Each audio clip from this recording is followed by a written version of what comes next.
Hello and welcome to another episode with Moody Blooms. We are going to be discussing Sunburned Succulents today. We are at my cousin's house in beautiful Newport Beach, California. This planter was a centerpiece from a wedding they attended, and it was once healthy and beautiful. Unfortunately, it was put immediately into direct full sun without slowly introducing it into the sun. Sunlight is essential for photosynthesis, which is necessary for succulents and all plants, but a sunburned succulent cannot photosynthesize through the sunburned tissue on its leaves. Too much can be damaging or even fatal for your succulents. It is certainly true that succulents love sunshine and many will thrive in direct sun for part of the day, but I have found that gradually introducing succulents into direct sun is best. With summer officially here, the succulent sunburn is a real threat to the health of your plant. This Echeveria Morning Beauty is still doing pretty well, and I went ahead and removed this leaf as there is a little bit of damage, and there are some cute little babies growing right in there. It has some nice, healthy pink roots, so I'm going to leave it just where it is. Succulents, often known for their love of little water and sun, can sunburn just like humans. A suntan takes time, and when our skin gets overwhelmed, it reacts, causing skin to turn red. It's pretty much the same thing for succulents. It is UV rays and the intensity of the sunlight that will burn your skin or your succulent, not the heat.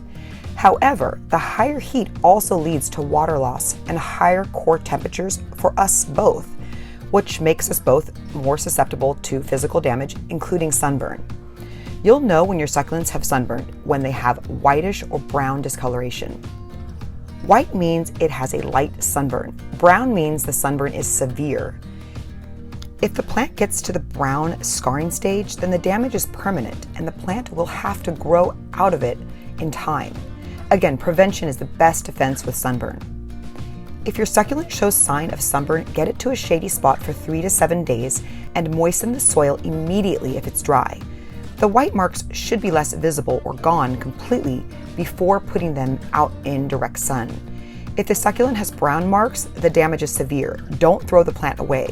The damage will have to be grown out, or you can remove the leaves. Typically, I remove the leaves when the leaf is 70 to 80% sunburn, as it will just be taking nutrients from the plant. I may also remove them if I'm going to behead the healthy top portion of the plant. If the leaves are still quite green, then I leave them as they can still make food for the plant in the daytime.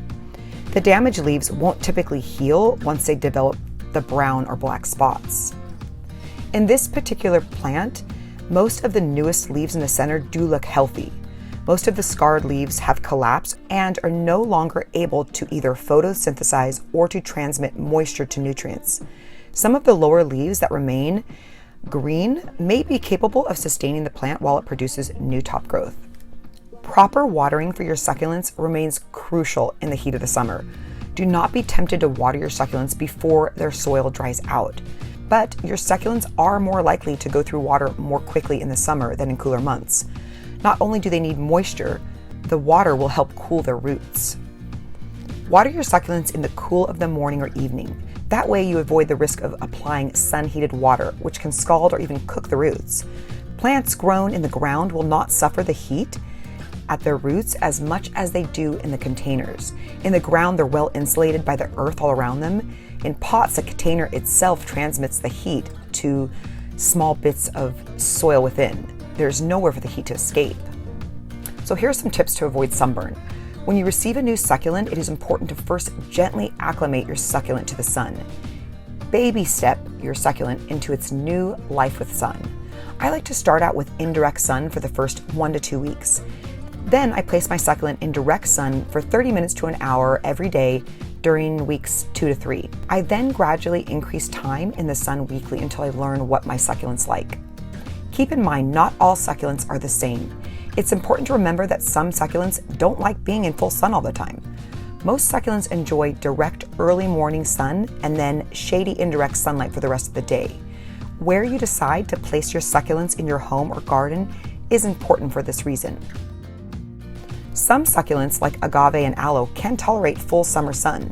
These succulents are right across the street and they thrive in full sun.